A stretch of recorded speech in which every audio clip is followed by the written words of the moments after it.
Today, we are diving into a topic that, let's be honest, sounds a little intimidating: complex algebra. But I promise, by the end of this, we're going to show you not just how to get by, but how to actually master it. Okay, so let's just get right to it. The big question on everyone's mind is complex algebra really that complex? I mean, the name itself is a little scary, right? But here's the secret. What if I told you that if you can handle basic algebra, with variables like x, you're already 90% of the way there? But, and this is a big but, while most of it is surprisingly simple, our source material points out that there is one specific trap that shows up when you start multiplying. It's this one little thing that trips up most students and wrecks their grades.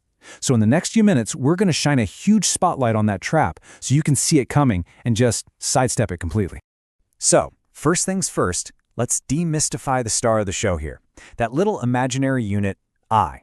We're going to break it down and show you that it's nowhere near as confusing as it sounds. You see, the key to all of this, especially for the easy stuff like addition and subtraction, is what we're going to call the simple variable trick. This is the mental shift, the little hack that's going to give you the confidence to handle I without even thinking twice. And here it is. This is the big secret. Are you ready? Just pretend I is x. That's it. Seriously, whenever you see an I, just tell your brain to think of it as a variable that you can't mix with regular numbers. You wouldn't add 5 and 2x to get 7x, right? Of course not. Well, the exact same logic applies here. And let's see this in action, because this slide just lays it out perfectly. On the left, you've got a standard algebra problem. You combine the x terms, you combine the number terms. Simple. Now look at the right, a complex number problem. Notice anything familiar? It's the exact same process. You combine the real numbers, the 2 and the 4, and then you combine the I terms, the 3i and the negative I. It's just grouping like with like. That's all there is to it. All right, so you've nailed addition and subtraction. Easy stuff. But now, we're heading towards that hidden trap we talked about. This is where things get really interesting, and it's where we separate the people who get it from the people who really get it. But hey, again, no need to panic. The method you use for multiplication is one you almost certainly already have in your toolkit: FOIL. First, outer, inner, last. The process starts out feeling totally normal, which is great. The trap isn't in the method itself, it's hiding right at the very end. So let's put this to the test. We're going to use an example straight from our source material.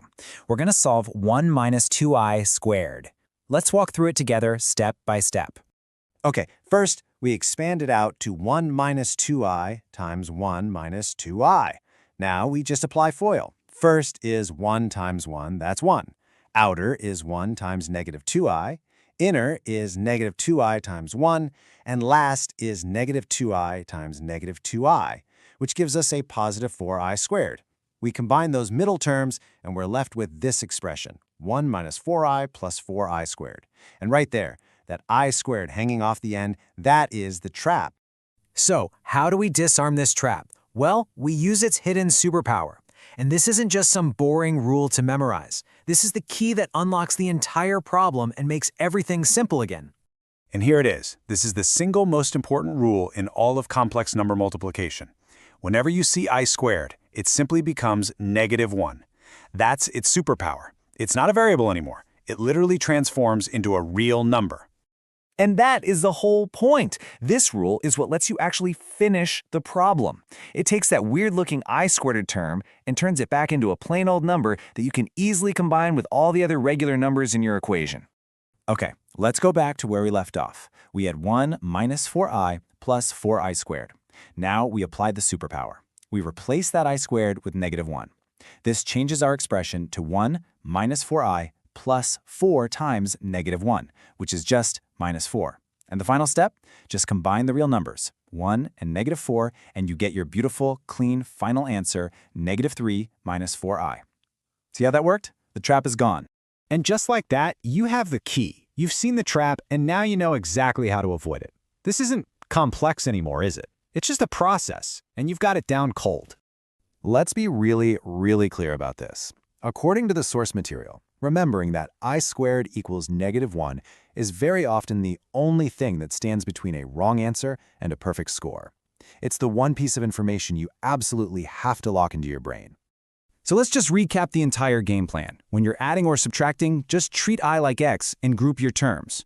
When you're multiplying, use the FOIL method you've known for years. And the golden rule, the most critical part of this entire thing, you always replace I squared with -1 to get to that final answer. And that kind of brings us to our final thought here. It really makes you wonder, doesn't it? What other topics out there that we think of as being complex or hard are actually just waiting for us to find that one simple rule, that one superpower that makes everything finally click into place?